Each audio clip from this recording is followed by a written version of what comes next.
29 जुलाई 2025।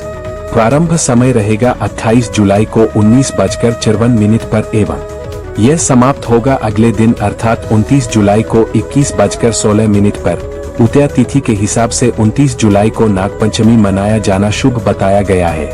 अगर आप जगत को रोशन करने वाले भगवान भास्कर, भगवान विष्णु जी देवाधिदेव महादेव ब्रह्मांड के राजा भगवान शिव एवं भगवान श्री कृष्ण जी की आराधना करते हैं और अगर आप विष्णु जी एवं भगवान कृष्ण जी के भक्त हैं, नागपंचमी नागों और प्रकृति के संतुलन के साथ उनके संबंध का सम्मान करने का दिन है। इस त्योहार के महत्व की विस्तृत व्याख्या इस प्रकार है कि नागपंचमी के अवसर पर हिंदू धर्म में लोग सांपों और नाग देवताओं की पूजा करते हैं। ऐसा माना जाता है कि इस दिन नागों की पूजा करने से नाग देवताओं का आशीर्वाद और सुरक्षा प्राप्त होती है। हिंदू धर्म में प्रकृति और उसकी रचनाओं का सम्मान और पूजा की जाती है।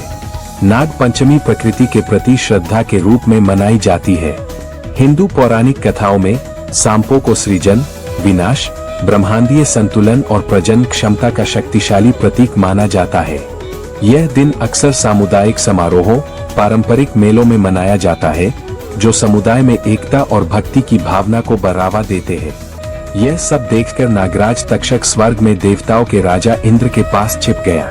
हालांकि अनुष्ठान इतना तीव्र था कि इंद्र भी उसकी मदद नहीं कर पाए।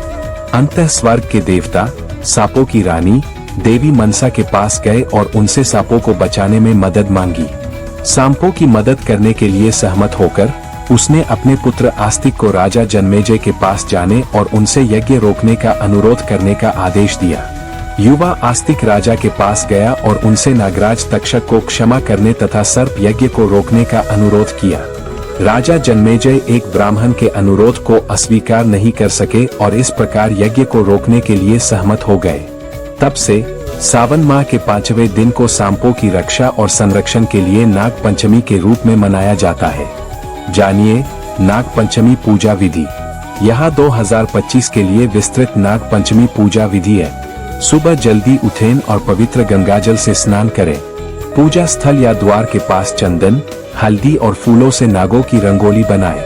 पवित्र मुहूर्त पर सांप के गररों या नाग मंदिरों पर दूध, घी, शहद और चावल चढ़ाएं। घर पर नाग पूजा के लिए नागों की पीतल या रमी की मूर्तियां लाएं। पूजा के दौरान नाग पंचमी स्तोत्र और नाग गायत्री मंत्र का जाप करें। आप नाग देवताओं के दिव्य आशीर्वाद और सुरक्षा के लिए नाग पंचमी पूजा पर व्रत रख सकते हैं। अब जानिए नाग पंचमी पर पीतल की नाग मूर्ति क्यों खरीदनी चाहिए। खूबसूरती से